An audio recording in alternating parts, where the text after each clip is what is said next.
This episode of the Golf Gambling Podcast on the Sports Gambling Podcast Network is presented by WynnBET. WynnBET is now live in Arizona, Colorado, Indiana, Louisiana, Michigan, Jersey, New York, Tennessee, and Virginia. From boosted same-game parlays to live in-game odds, WynnBET has what you need to win. Sign up today. You bet $100, you get $100. That's at sportsgamblingpodcast.com/WynnBET. That's sportsgamblingpodcast.com/WYNNBET. State restrictions do apply.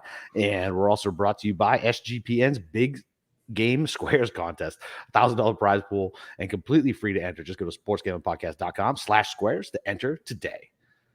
All right, DJs, welcome back. It's the AT&T Pebble Beach Betting Show with your boy Boston Capper, the god of golf himself, Steve Shermer, and newly nominated golf fantasy writer of the year, Byron Lindeek, the Model Maniac, is probably most of you guys know him as. So, what's up, man? Welcome to the show. Oh, happy to be here with you boys. And that's the first time I've ever been called Lindeek. That's it's bringing me back to my heydays in South Africa. You know, Lindeek. Wait, is that not how it's pronounced? I'm not entirely sure it's how it's pronounced, but it's definitely one of the phrases that I've heard. And it was a bit more of an Afrikaans term than the English folk, you know. But okay. You're from Boston, so I guess that's about as close to Afrikaans as you can get. So Yeah, man. Yeah. I guess. Yeah. The accent is very similar. It's pretty fucking silly. Like I think I texted you.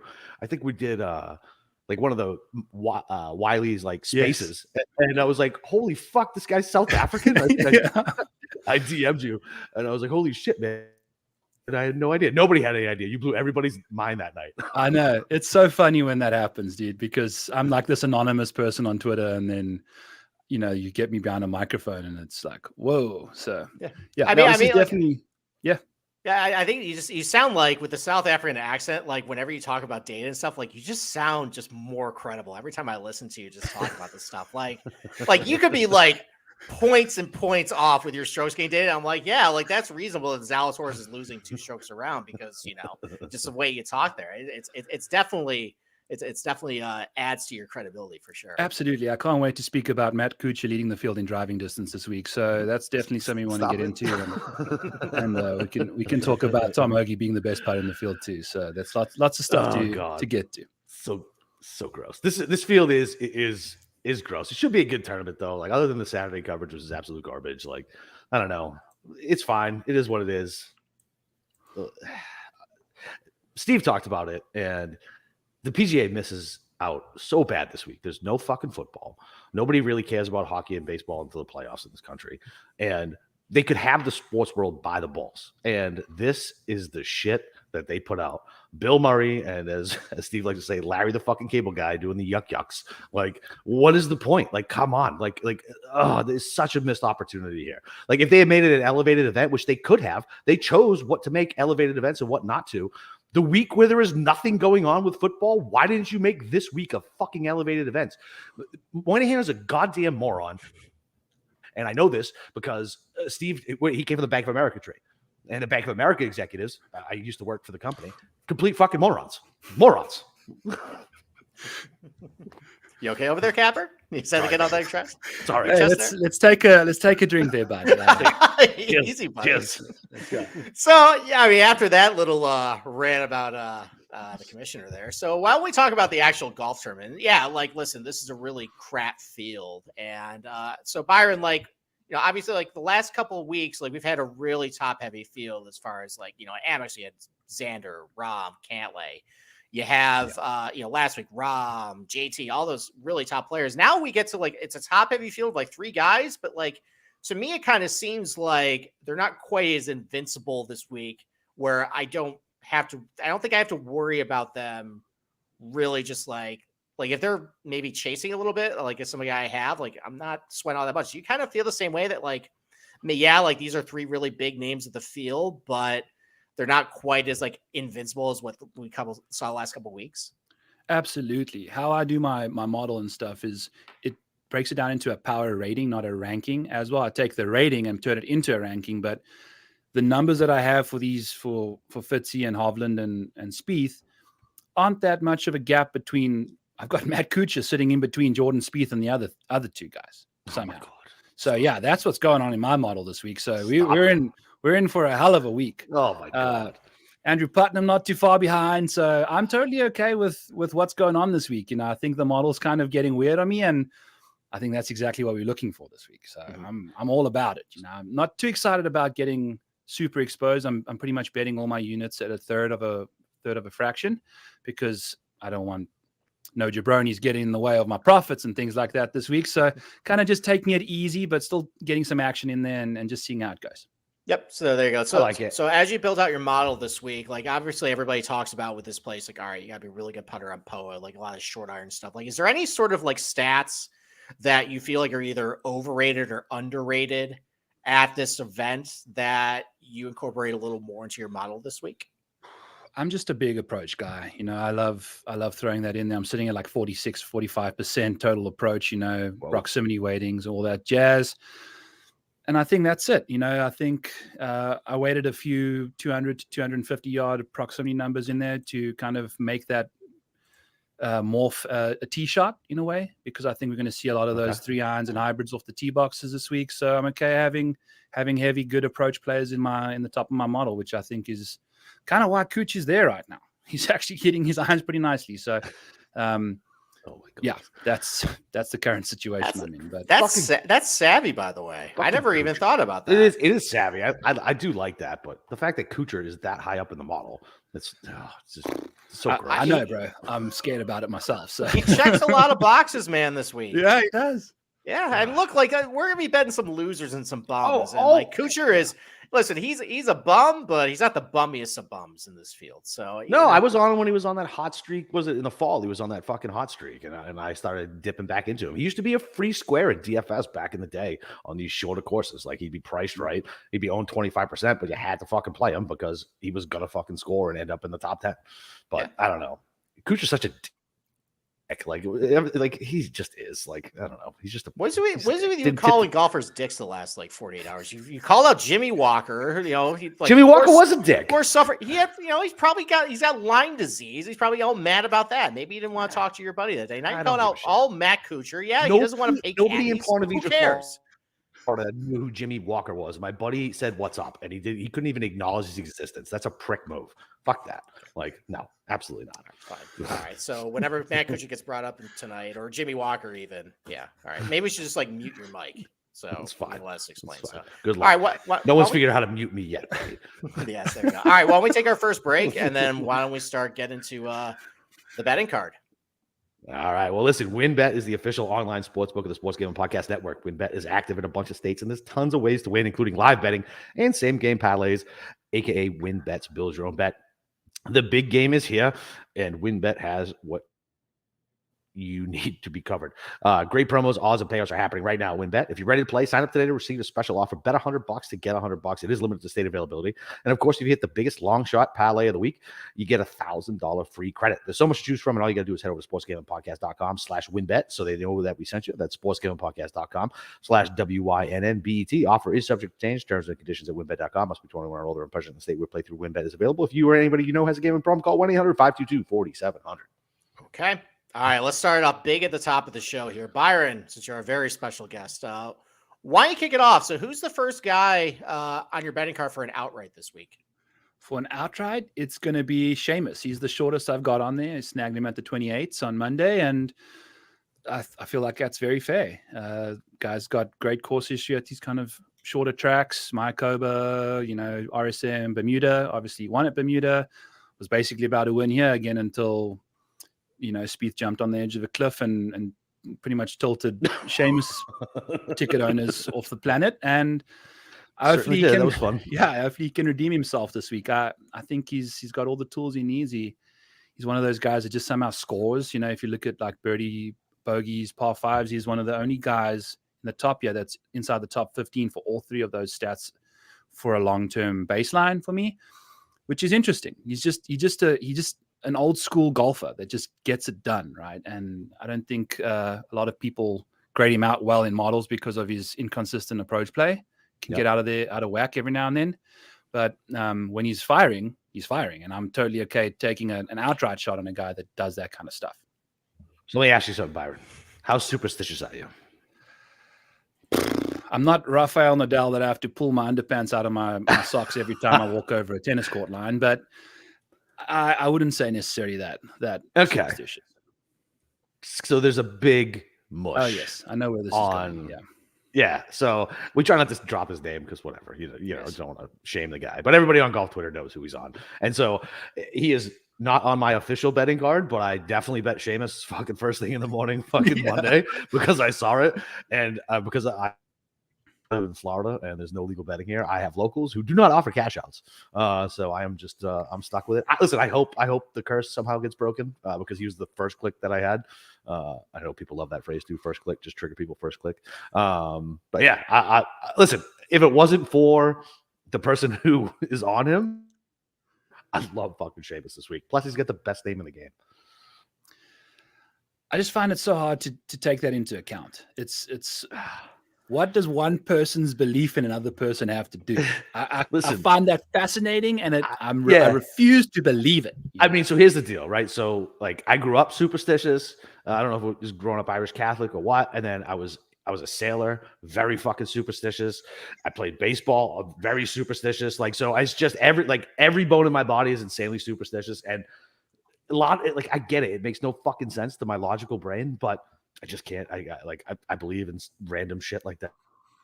Like, I just can't. I can't help myself. And I texted Steve like big capital, like fuck, as soon as he texted me who that person was on. Yeah, listen, I mean, he made great arguments for Seamus this week, and just like you make great arguments. I mean, listen, like anytime you get him on kind of these shorter coastal tracks, he's really good under 150. Yeah, the overall iron numbers might not be very good, but he tends to excel in that range. But yeah, at some point, this guy is going to bankrupt the entire golf gambling community. He's going to get the last laugh. And honestly, after all the crap he's gotten, he probably deserves. He does deserve it. He does get shit on a lot. And whatever.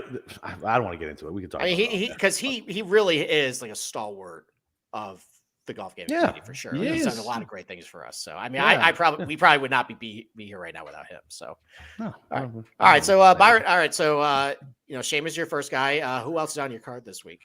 I got Andrew Putnam in next there at 33. Okay. I think that's a nice fair number for a guy that's on one of the craziest cut streaks we've actually seen in a while. And played like Shanks back in the day. Who? Remember Adam Shank? He made 28 cuts in a row. Did he win a tournament? No, of course not. It's Adam Shank. Oh. So if not, at least Andrew Putnam will make another cut this week, and we can hang our hat on. And I just think T2 at Zozo, T4 at the Sony. The guy's been RSM, he was leading the lead, I think, or towards the top, and then kind of fell down the leaderboard on Sunday. So he's been at the top of leaderboards lately. And for 33-1 in this field, I feel like that's a fair price tag. Played nicely last year, T6 or T7. Yeah. Why the hell not? I think his game's trending nicely. If he can find himself one or two shots off the lead going into Sunday, I think that's a good spot for him versus kind of like maybe being the leader. I think if I had access to a third with a 3 in front of his number, I could have probably stomached it. But mine, it was 21, and my God, I couldn't pull the trigger. I just couldn't. But I like Putnam. I have him on my card in 2 other places. Mm-hmm. But yeah, if I had a 3, I'd definitely get behind that. Yeah, I had a 3 in front of Putnam. I bet Putnam, and I'll expand on your point here too. So one of the concerns, obviously, short iron play, and he doesn't really rank well in the proximities. But I dug a little deeper into Andrew Putnam, and over the last 12 months or so, he's one of the leaders in greens regulation rate from 100 to 150, and one of the leaders in poor shot avoidance and between 100 and 150. And when you get a guy maybe he's not that close to the hole, but he's not getting in trouble. He's just that good of a putter. That's a really good recipe for success at Pebble Beach this week. And he's got the T6 last year. Second place is Zozo. Like you mentioned, I like that he has been really close in the mix, and it's going to be time pretty soon, I think, when he just busts through. So just like you, I saw a 3 in front of his name, and that was one of my first bets of the week was betting Andrew Putnam. I really like that. Yeah, I like it too. Yeah. All right. Anybody else are you betting for outrights this week? Yeah, I've got a bunch. So okay, let's keep rolling then. Yeah, I got next up is Matthew Neesmith, 100-1, I think. Okay. 100-1. That's fine. Yeah, exactly. I think he's sitting inside the top 10 in my model. So I'm giving me a guy that's 100-1 that's sitting in there. That's not Mark Hubbard. I'll definitely play him. And somehow Mark Hubbard just keeps breaking my model, and it's driving me nuts. He looks good in mine too, buddy. I'm like, I gotta ignore this. You've been garbage. I mean, ever since you got DQ'd, there's bad juju or something. What you need to do is you need to run 2 different models. How long do you run your model for, Byron? It's since 2022, so that's like 75% of my stats. No. What I'm saying is, so like how many rounds do you take into account when you're running your model? All the rounds since 2022. So both of you guys do this. Like I don't give a fuck what somebody did a year ago. You can run that for like a baseline and then run a separate model with the same shit over the last, like, I don't know, 24, 36 rounds. You know what I mean? To kind of see how far has the form fallen off. Mark Harmon's going to disappear out of your goddamn model if you do that. We usually, guys like us usually have like a short term index I do that where he looks horrible. Like I don't have like a really sophisticated model. I just have a spreadsheet with a bunch of VLOOKUPs and conditional formatting. And there's a lot of blue in his recent form right now. That I'm like, no, there's red over here, but there's blue right next to it. No, I'm just good with Mark Hubbard. So it's a problem. Right. It definitely is a problem for sure. So all right, so it sounds like you had Sheamus and Putnam, and then you jumped all the way to Neesmith. Do you have a bunch of other guys over 100 to 1? So I got Joel Damon, 45, 40. He's one of the guys I got. I'll rattle off Aaron Badley and Nick Hardy. That's it for me. So we can kind of get those names off my tongue. Joel, I like, I think out of the box, just hopefully you come back after being laid off for that long with the baby. And then you come back and the putter is his biggest issue. Hopefully the putter's just forgotten what shit it gets up to on the regular weekly occasion, continues to strike the balls crazily well as he has been, and makes a whole bunch of putts this week and wins the tournament. That's basically my theory there. Okay, it's fine. All right, very good. All right, talk to me about. Wait, no, time out. So he's got Hattie on the CAD, and that's a guy who I typically, exactly, who I typically like, and I back the whole fall swing. What jumps out to you to him? Well, he's the second best iron player in the field behind Tom Hoagie. Oh my gosh. Yeah, they've been his numbers been very, very, very. I know. And he's 100 to 1. Why the hell would you not take a gamble? Okay. So if you can get 100, like when I was looking, let me pull up. So he was like, he's a name I crossed off, and I'm still old school paper, like when I'm making my bets and shit.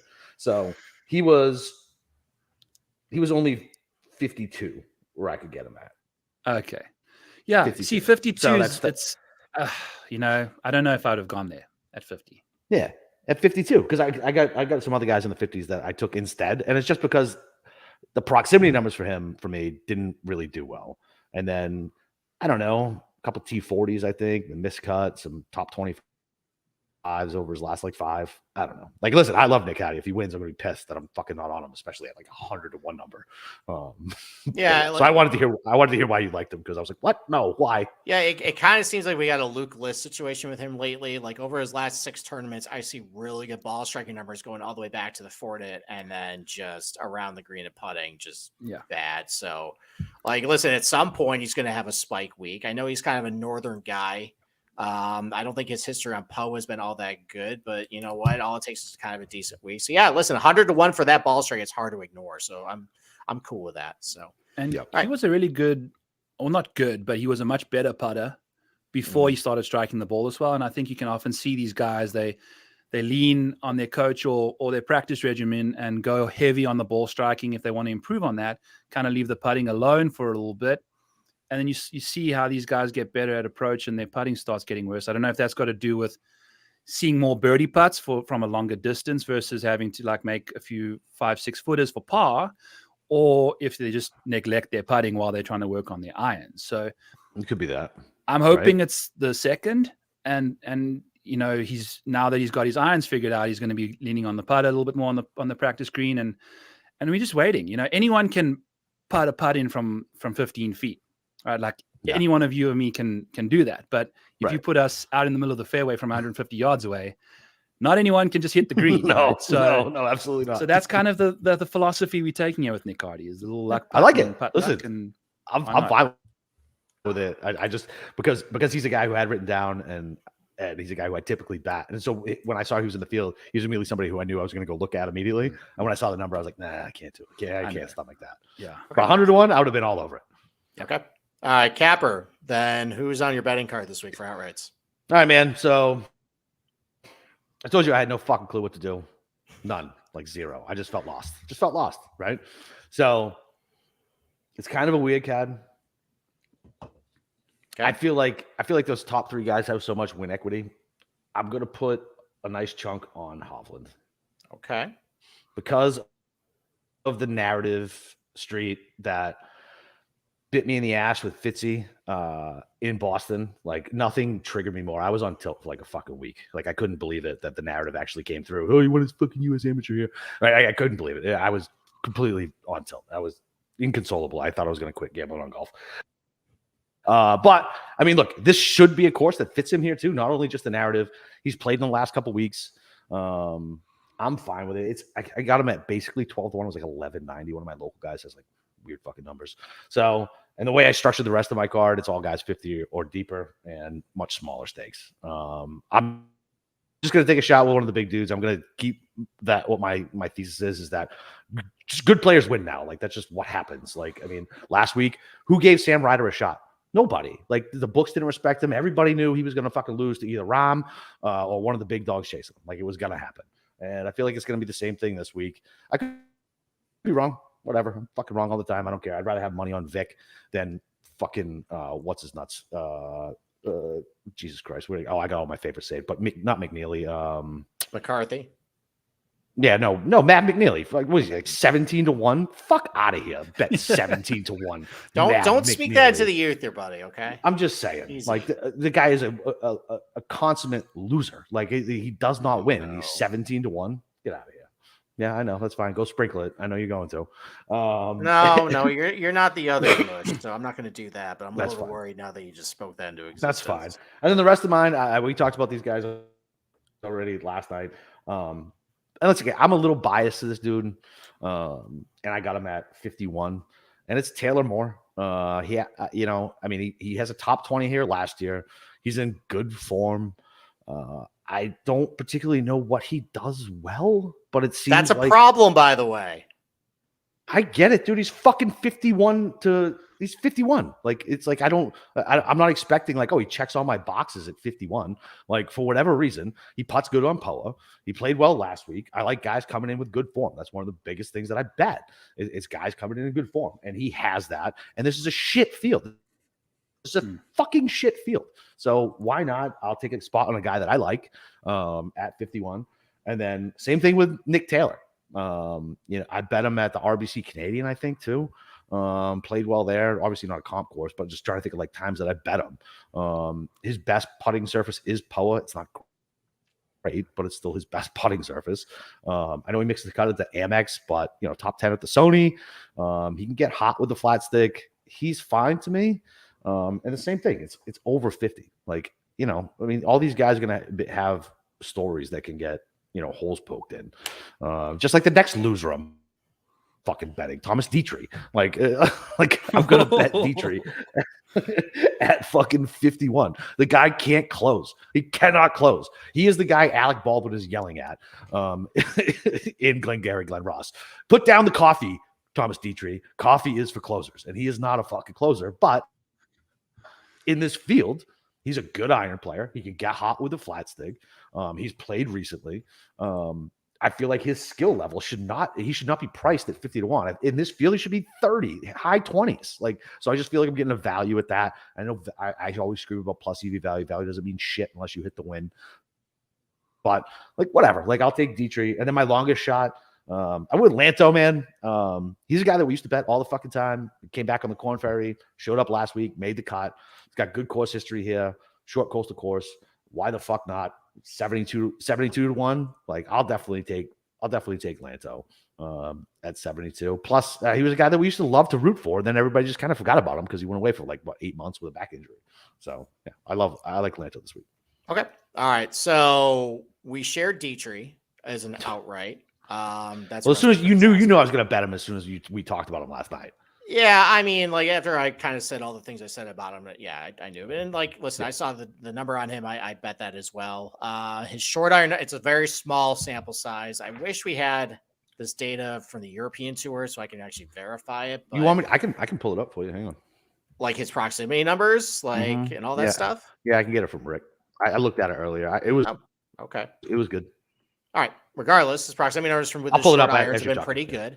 So far this year, he's been pretty good on some of these shorter coastal tracks that we've seen so far in the fall. T5 at BMW PGA, a really good field there. I think a T13 at Nedbank down in South Africa. So listen, garbage field, but listen, like good result. T37 last week at Farmers, he was kind of sniffing around the top 20, had a bad Sunday. I just think he's playing really solid golf. He checks a lot of boxes, some stuff I'm looking for. Good putter as well. I think you got to be a good, competent putter to putt well in this POA. So I bet him. I'm not the biggest Alex Smalley fan in the world, but he had 65 to 1. And listen, it's hard to kind of like with Nick Hardy, it's kind of hard to ignore some of the ball striking he's shown lately. Now I was a little concerned about how he's a Southeastern guy. How is he going to go on California? And, his first couple tournaments on POA out in California has been all that good, but I think he's gained his last 3. So that gives me a little confidence that maybe he's kind of figured it out there. And 65 to 1 for a guy that had a 5th at RSM. He's played well at a couple other shorter tracks too. If he's got that putter figured out on this POA, I think he can definitely be live. So 65 to 1 on Alex Smalley. I think this is a very popular bet this week, but Ben Griffin 70 to 1. He checks a ton of boxes of a guy who should do well here, like really good proximity numbers, very good and efficient tee to green. Second or third at Bermuda. I think a lot of skill sets that translated Bermuda are pretty good and apply to this place. I mean, essentially, this is the Bermuda field just with Hovland, Fitzpatrick, and Spieth there. Is he ready to win? I don't know, but 70 to 1, I thought that was a decent price on him. Will Gordon, I have a Will Gordon problem. I continually bet Will Gordon. I had restrained myself in the fall to just top 40s, and that worked out kind of well. Now I'm betting him at 75 to 1. I just believe in the kid's talent, and I think I'm going to be an apologist for Will Gordon right now. I think his results don't indicate how well he's been playing. So you remember at Bermuda, he was within 5 of the league going to the final round. Capper, I love tracking that stat. I know. And he was hanging around the back 9, and then he went on the bogey train. I bet him a top 40 that week. And I was actually concerned. He has dropped from like 2nd to like 38th. I'm like, am I going to blow this? And he actually cashed, which is good. I think he had like a top 15 finish at RSM, but he was kind of in the mix there too. Same thing at Sony. He was within 5 of the lead and had a bad Sunday. His 2 shot league measure round last week where he hit the ball fine. He hit the ball fine on South last week. And then at Amex, the same course, he hit the ball okay. I don't really know exactly what happened to the other courses, but I believe the kid's talent. I think he's been good on some of these shorter tracks, like a 3rd at Mayakoba as well. So I bet him there. And then Robbie Shelton, 90 to 1.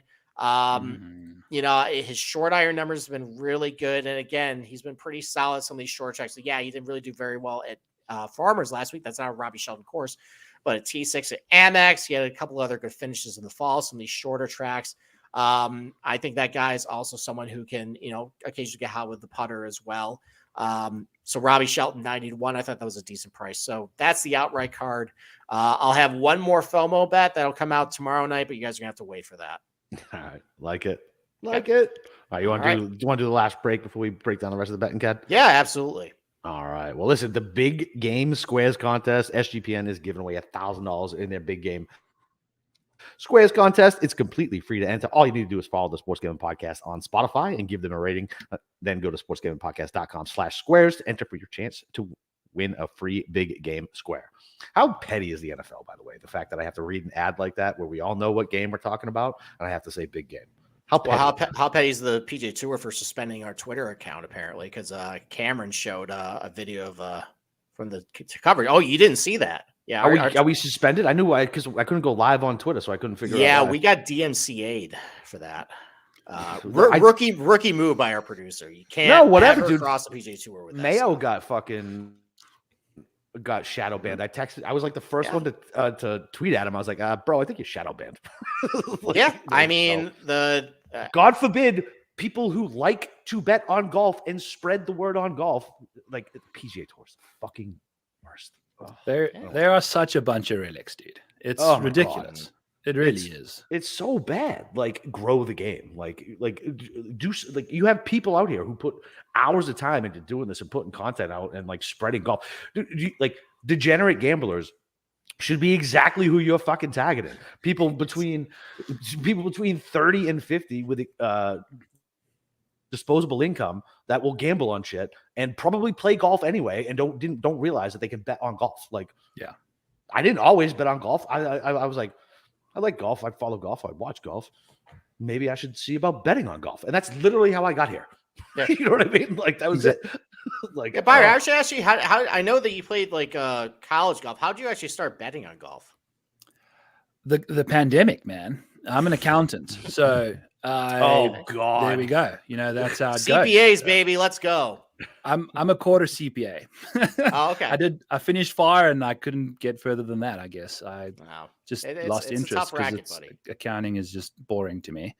I don't know why I listened to my parents and did that for 25 years of my life and still doing it now. But it is what it is. So we're moving on. We're trying to get out of the accounting world quite quickly as possible. But try mortgages. That's how. So what? Let's try mortgages. Ugh. Oh Jesus, no! Enough's enough with these spreadsheets that I don't give a shit about, and I'm looking forward to staring at strokes gained over assets, liabilities, and owner's equity, journal entries and stuff. So enough of that.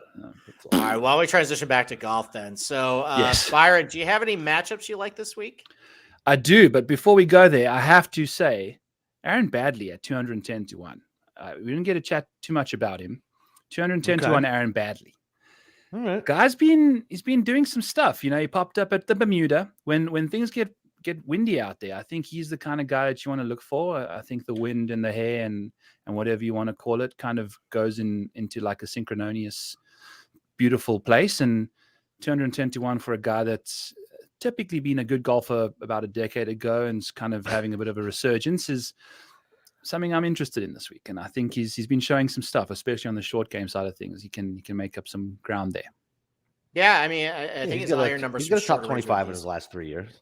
Yeah, I think his iron numbers have been pretty decent recently from shorter range too. So I mean, he's kind of my periphery, but I listen for 200 to 1 for a guy that he does have some pedigree to his game, at least 10 years ago, and a shorter track, maybe that can be good for him. So yeah, I don't mind that play at all. Like it. And then I've got 2 matchups. Okay. And they're both against Taylor Pendrith. Matt Kuchar. Oh, nice. I love it, baby. Yes. Yeah. Matt Kuchar minus 118. And then Matthew Neesmith plus money, plus 100. Nice. Love it. But just pretty much fading Pendrith. I don't think his biggest weapons out of the picture here. He hasn't necessarily been playing that well since the President's Cup, really. Everyone was super mad hyped about him and fantasy lineups and all sorts of stuff. People are going to say this guy's going to break out this year. He really hasn't done much. Yeah. Neither has Neesmith, outside of, recently the last 3 starts, but he plays well here. And, I'm obviously, if Matt Kuchar is starting my model, he's going to be in a matchup against Taylor Pendrith, who's sitting probably, I don't even know where he is, way down here. So, okay. Way down. Love it. Yeah. Yeah, so I found a matchup against. Listen, if you guys have been listening the last couple of weeks, I don't bet my matchups anymore because I am a mush. So I'm sorry, I've actually found one that I liked against Taylor Pendrith, but guy you bet and Joel Damon, I found a minus 110 over Taylor Pendrith. Kind of a lot of similar reasons as you just described. Pendrith, I don't know what's been going on. Like for a while there, it was his putter that was broken. That's kind of come back a little bit, but his iron numbers have been really bad. Like.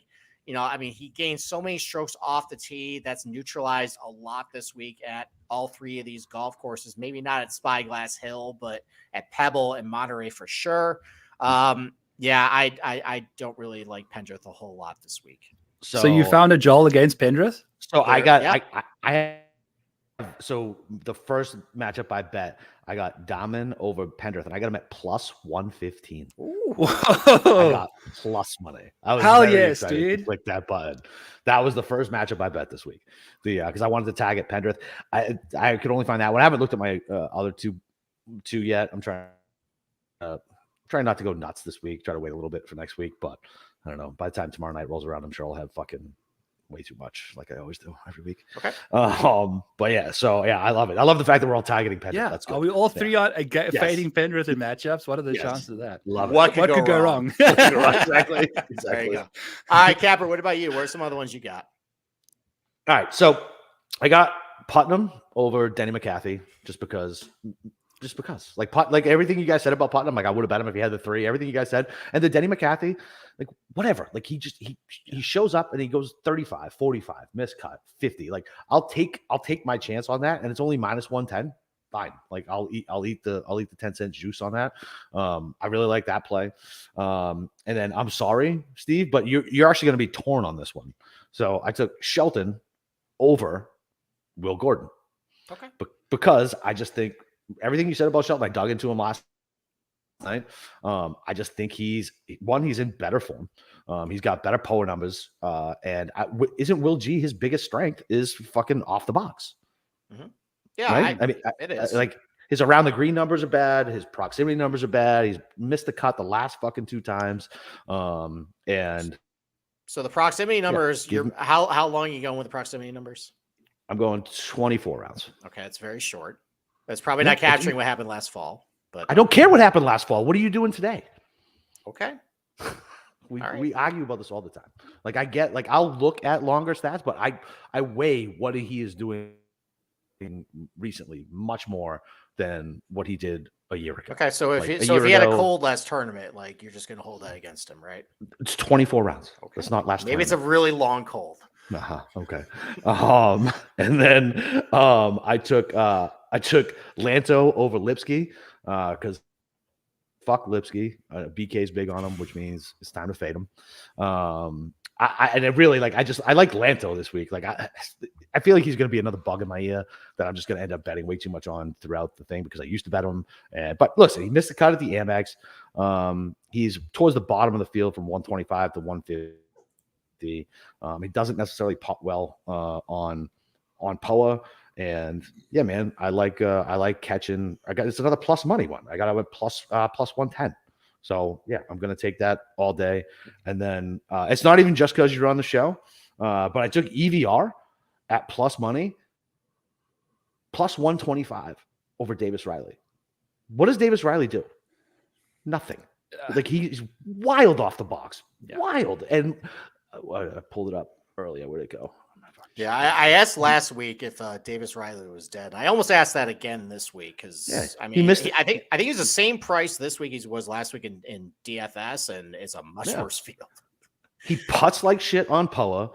He ranks pretty high from 125 to 150 for proximity, but he missed the cut at the FAMAs.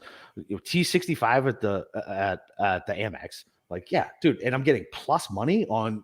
Listen, don't get me wrong. EVR can completely fucking blow up. Like, no question about it. But he looked really good at the Amex. His wedges are a little shaky, but he's really good around the green. He can definitely make putts, and he's long and straight off the tee. I love getting plus money against Riley, who I have no faith in anymore. Okay. Any thoughts on EVR, Byron? He's a great upside play this week. I wouldn't play him in a matchup personally because I just think what he hasn't shown us enough lately. But he's volatile. I'm not Boston Kappa. I don't vacuum myself to the last two decimal seconds. But I'm a big long-term fan of stats, but that's how I play my matchups in particular. But I like him. I'm definitely going to be playing him, and I was eyeing a top 20 bet on EVR because I feel like if you're going to go for him on a bet type of thing, like shoot for the upside. I'm not going to bet him top 40. I mean, go top 20 or bust kind of thing. So yeah, if you're going to get a plus money bet on a matchup against Davis Riley, I feel like that's a fair play. I definitely do. Yeah. All right. And then I want to ask you guys about this one. I haven't bet this yet. It's Keith Mitchell versus Rose. Okay. So one of the matchups I targeted, and what are the odds against Mitchell? So it's minus 105 Mitchell. You just don't like Rose, do you? Yeah. Why? I don't like Rose this week. What's your take on this? So I know he's played pretty well. I mean, he got 2 top 20s the last couple times out. He doesn't really have a good course history here. I think he made it on the number last year and came in like T60. I don't know, man. It's just something about. I feel like when Rose starts catching steam, like in the Twitter sphere, I'm like, it's like when the girl scanning your groceries asks you about Bitcoin. It's time to get the fuck out of Bitcoin. Like it's like, all right, I feel like maybe jump the shack a little bit. The only thing Mitchell finished well here, but he doesn't like California. Like he's on record saying he does not like putting POA. I don't know. That's why I haven't pulled the trigger on it yet. I don't even know if I need to. I got enough matchups. Let me ask a question. Is it because the other mush likes Justin Rose this week, and that's kind of what you're trying to? I forgot about that. I didn't even think about that. So maybe someone other than Keith Mitchell. Yeah, maybe. Because I also agree that he's got the T12 last year at Pebble, but in his 12 starts in California before that, it was 3 of 12 cuts. Yeah, he stinks. Yeah. So, I mean, I like Keith Mitchell. I don't know if I like him personally this week. Yeah. I don't know. I think if you want to fade Rose, maybe go with I think you can do better than I'll look, see what I got. Okay. Two of my books have the same fucking matchups. I haven't looked at the third one yet because the juice is usually worse on that one. But okay, well let me throw one out for you because I found a Keith Mitchell matchup. How about Thomas Dietrich plus 100 over Keith Mitchell? Oh, all day. Let's go. Okay, let's go. All right, there's that. And then actually, I landed on the same matchup as you for EVR, but how about EVR plus 1.5 strokes at minus 120 over Davis Riley? Why wouldn't I just take the plus money because he's going to wipe the flow with him? Okay, we'll just do that. We'll just do that then. I mean, like anytime I see like a guy I really like with plus 1.5 strokes at not all that crazy juice, I'm just gonna take it. I just feel like it's golf and so much weird shit can happen. I mean, look, Higo last week had Higgs by like fucking 6 strokes going into Sunday. I still somehow lost that fucking matchup. Yeah. Like I'd rather just try to get the plus money than be sweating 2 fucking strokes in golf. Well, maybe that's why I'm bad at matchups. So that's why they're no longer on my card with that rationale. So what is it about golf bettors that like plus money bets? Why don't we like a little casual minus 120 kind of thing? Oh, listen, don't get me wrong. I mean, if you look at my matchups, most of them are, at least half of them are minus. And like when I get into my top 20s, like I'll have minus. But for the most part, like golf is such variance in it. It's like I'm gonna bet a stroke and a half and pay fucking juice.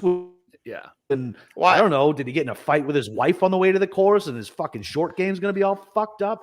Like, no, thanks. I'd rather get as close to even money as possible. You guys have been there. You guys have been going out with your buddies and your wife's like, yeah, go have fun. And then like, she'll text you something passive aggressive while you're on the driving range. Your fucking shit, your shit is screwed for that day. You're shooting 1 fucking 20 because all you're worried about is, when I get home, this is going to be a pain in the balls and you know what I mean? Like these guys have the same problems we do. Like, never mind, like, who knows what pro golfers are doing when they're out drinking and boozing and doing whatever? Like, oh man, like I can't imagine.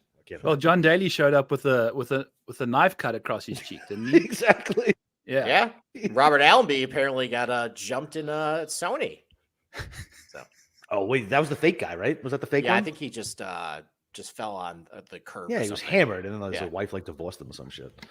But yeah, like so, like I get it. Listen, I definitely like plus money, but I will definitely lay juice. The problem is I'm a little scad from 2 weeks ago with fucking Will Z because I laid a heavy amount on him to make top 20, and fucking it was like minus 130. I took him at stroke and a half, fucking minus 105, so now I need to hit the rest of my fucking matchups that have longer, better, or rest of my placements, the longer, better odds to hopefully fucking break even. You know what I mean? Like, ugh, it's fucking gross. Okay, but all right, I'll definitely lay juice. And me and Steve used to do it when you used to get when New York first opened up. I used to have to shoot him money, be like, hey, you have to fucking play this. This is like what is like Xander and like heavy guys with like stupid numbers. Like, yeah, whatever. I'll lay the minus 150. Yeah, it was. I think it was like JT at some tournament, like minus 110 for like for a top 30. I was like, $500, fucking bet it. Here you go. Yep. And then it was like putting it in a savings account. You accrue the interest, and then you just send it right back. Yep. So, all right. Well, speaking of positionals, Byron, do you got any positionals this week you like? It's kind of a tough market. So yeah, I've got some. I have a weird thing going on this week because I went into the week thinking I'm not fucking around with these placement bets this week because it's a scary, weird week. I'm going a third of my units on placements. I'm not going a full unit per bet like I typically do. And then DraftKings hung a plus 105 Matty Fitz. Oh, all three of them, by the way. All the 3 top dogs, all sitting plus money. I woke up this morning. I was like, oh God, okay. So which one am I going to click? I looked at Matty Fitz. He's finished top 20 in 70% of his starts in the last 16 tournaments. Said played well last year. sign me up. 2 units on that. I went from playing a third of a unit to 2 units. I just felt like that was a number you can't pass up. Yeah. And then is that still hanging? Because I'm going to have to text. No, it's back to minus 150 now. Yep. It was a weird thing. I don't know what they were. Someone went rogue on their account. Thanks for that text, Steve. Thanks. Hey, do you want to get down on this? I put it in Discord, buddy. I said that yesterday. We text 500 times a day. 500 times a day. When I look at my phone bill, it's like 1,500 texts. 750 of them are for you. Well, I'm sorry that one didn't come through. But yes, I also noticed. So listen, like I know Spieth has been kind of rocky, but just because like he was plus one, I think 110 for a top 20 on that book. I'm like, all right, I'm just gonna bet that, and then same thing with Hovland, he's plus 115. So I bet all 3. And listen, if I get 2 or 3, make about a little more in the unit. Yeah, I'm cool. Good. I'm cool. That basically covers my outrights for the week. So I did the same thing. Like I'm considering like usually I go top 30, top 40 market too. I'm considering maybe just not doing that because some of the prices I don't love it. Like, do I really want to pay like plus 150 for Carl Yuan for a top 40, or like do I play like? Although I like Brendan top like plus 175 top 30. It's not terrible, but I might just go with that and then maybe do a handful of some other positions and just call it a day. So, let me see if I can sell you on a few. Yeah, I've got 3 more top 20s and then I think 6 top 40s somehow. Okay. I ended up with. So we got Matt Kuchar, Brendan Todd, Andrew Putnam, plus 200, plus 280, plus 170. So those are Brendan Todd. What'd you get Todd at? Plus 280, and I think he's sitting at plus 250. Oh, for a top 20? I got him. Yeah, for a top 20. I got him at plus 320. For a top 20? Yeah. Dude, I love that. I think everything about his game suits this golf course so well, but yet he hasn't somehow managed to get it done. But I think he's also trending. He's kind of doing his thing right now. He's looking like he's playing some good golf, going to a course that I think suits him. I mean, what course suits him better than this place? Really? Nothing. A short positional putting venue. Yeah. Exactly. It's like here in Colonial. That's like basically Colonial is another one. Yeah, exactly. Mm-hmm. So, and then Cooch, I couldn't pass up a plus 200 on Cooch for a top 20. He's been doing good stuff. You know, that Sony performance he had was incredible after going Tres bogeys in a row and then somehow finished T7. You know, so he's out there playing some good golf, and this course suits him fantastically too. So, and then Andrew Putnam plus 170. I think it's a really nice good number. Yeah, that's a good number. Yeah, I was looking at some of those guys for like top 20, top 30. So that's definitely on my radar. So we match on a couple. So I got Todd at plus 320. I got Putnam. I got him at plus 155, which is fine. Still good. Still a good number. I ate the juice with Vic minus 130, top 20. Yeah. Which I was fine with. And then your boy Griffin plus 255. Taylor Moore plus 260. Lanto 3-1. Okay. These are top 20s. Top 20s. The only thing I bet is top 20s, like because I don't have access to top 40s, and to me the juice is never worth a squeeze on the top 10 and top 5s. Yeah. Okay. No, it's unless you're betting like a Colin or JT or someone. Right. Like exactly. But, yeah. Because I mean, if they get dead heated, you're basically paid out the same amount as. Well, my guys, I don't get dead heated with my locals except for first round leaders. So these are all no dead heats either. Like that's real. Dude. That's another 30, 40 points you can add a value quite easily to those numbers. So that's perfect. Yeah. Dead heat's the worst. All right. How about some top 40s? Top 40s. Like? Matthew Neesmith plus 125. Russell Knox plus 125. Joel Damon plus 230. That doesn't seem right. What? No. That doesn't seem right. That fucking thing. It's on Bet Rivers. I will double check that. I doubt it's correct. It's probably 130. I should. Okay, I'm probably getting your skirt blown up a little too much. I'm about to text Mush right now. Because Mush bets through Three Rivers or whatever it is, Bet Rivers, and he fucking complains about it constantly. I think let's go with plus 130. I think that's a much safer bet from my side. And then Nick Taylor plus 120, Ben Griffin even money, and then Nate Lashley plus 125. I kind of went a little rogue on the top 40s there, but these guys all rate out pretty good for me. And I like Taylor. I bet him outright, so I definitely like him fucking top 40. So I'm still waiting for one other place to drop them, and then I might I'll have my top 40s tomorrow. But like guys that were like Brendan Griffin, like Will Gordon, Nick Taylor, Grayson Sigg, Justin Lauer, Scott Piercy, Ben Taylor, like some of those types of guys. Like that's who I'm targeting right now for like my top 40. Yeah. It just depends on what I can get for them. So, all right, you got any other bets, or can we move on to the Bonesaw Classic? Let's go. All right.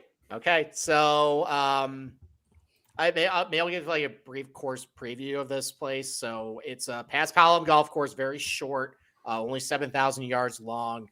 I mean, typically it's been kind of two models of types of players done well here. You got really big bombers getting a lot of strokes off the tee, like your Dustin Johnsons, your Bubba Watsons, Brooks Koepka is one here.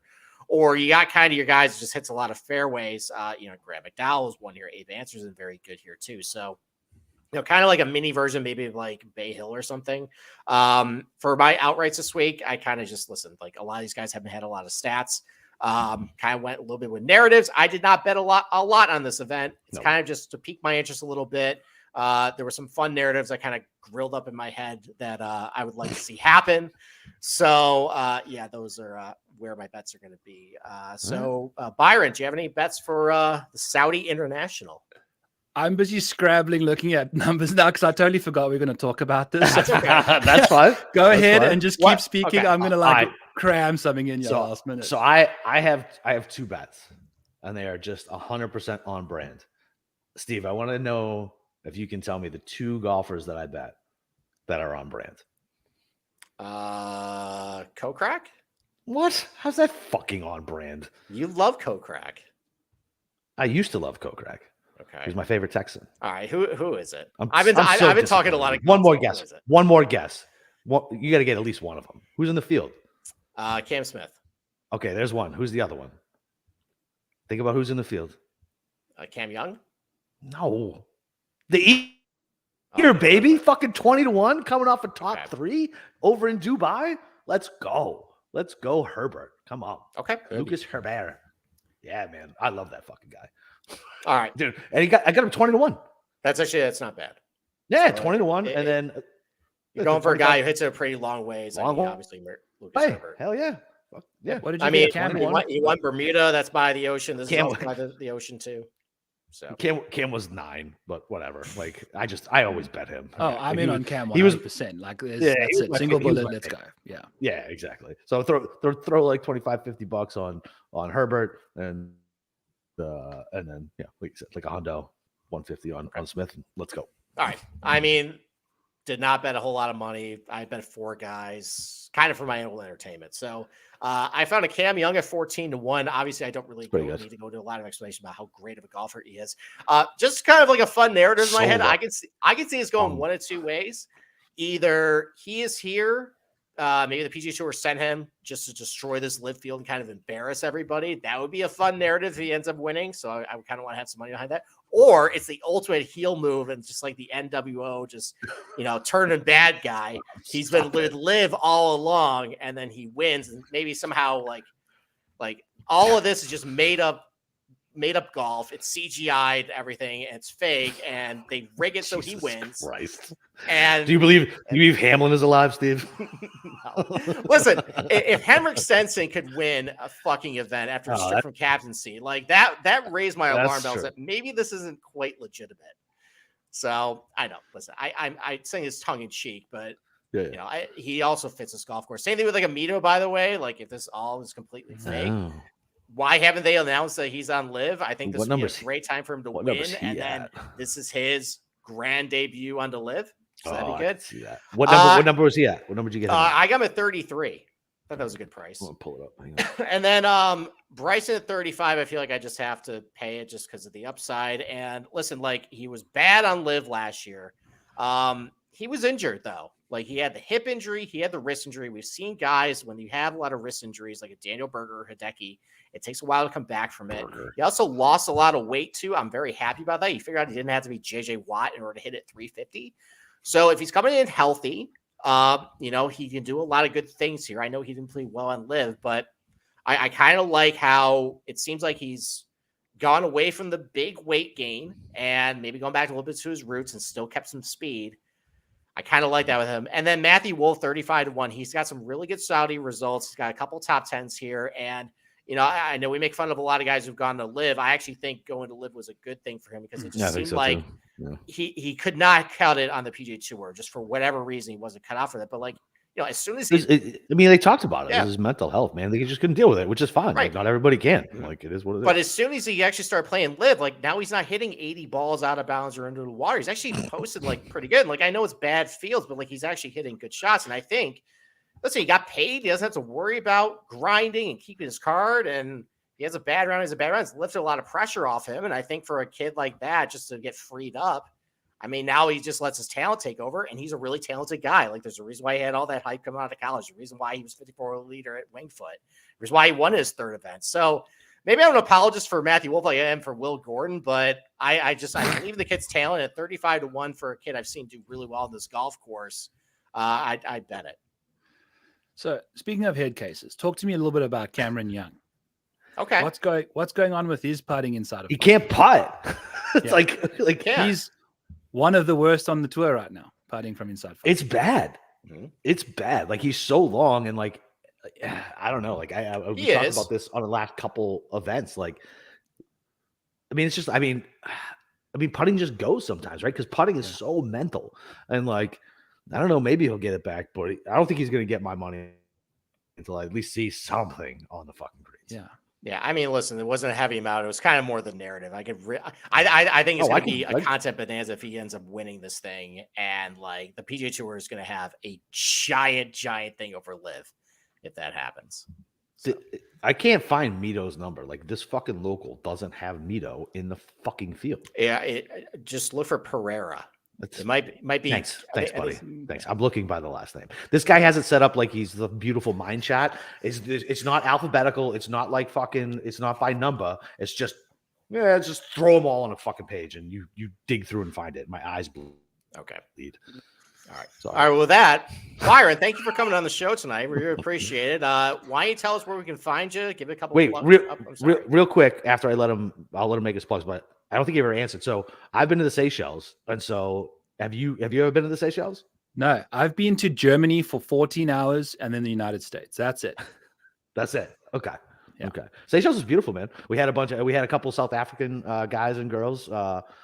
Just fucking love the fact that we were there helping out, and we were there at like some random casino, which was the loosest casino I've ever been in.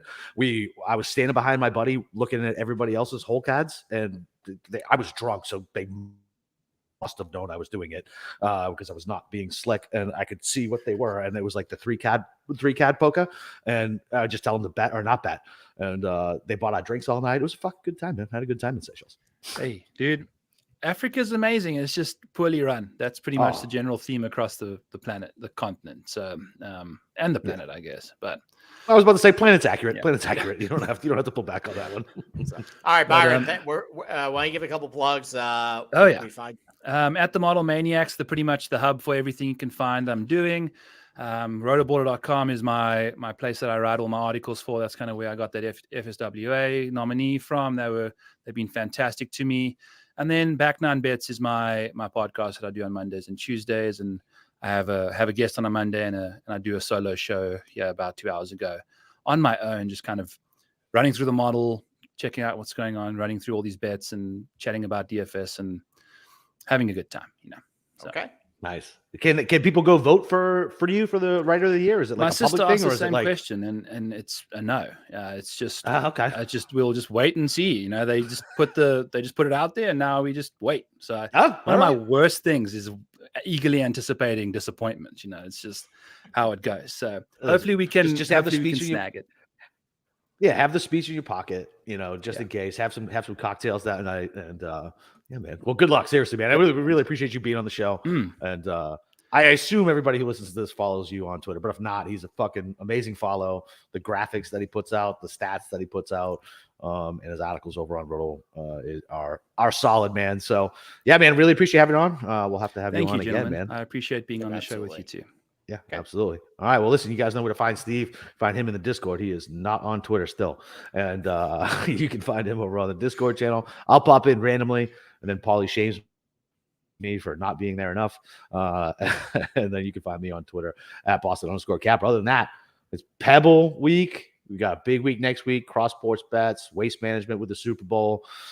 Let's break them fucking books. Let's get that bankroll fat for next week. Let's fucking go.